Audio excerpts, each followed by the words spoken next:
Hello viewer, if community tab not showing in your YouTube channel, let's see how to fix community tab missing from your YouTube channel. Step 1. Open YouTube app. Tap on profile icon. Now go to setting. Scroll down and find out send feedback.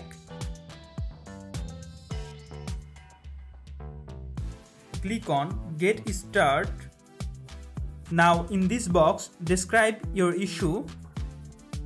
Write down hi YouTube support team, community tab not showing in my YouTube app, so please solve this issue as soon as possible.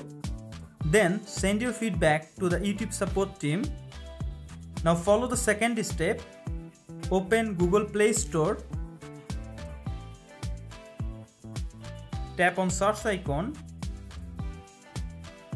Now search YouTube app.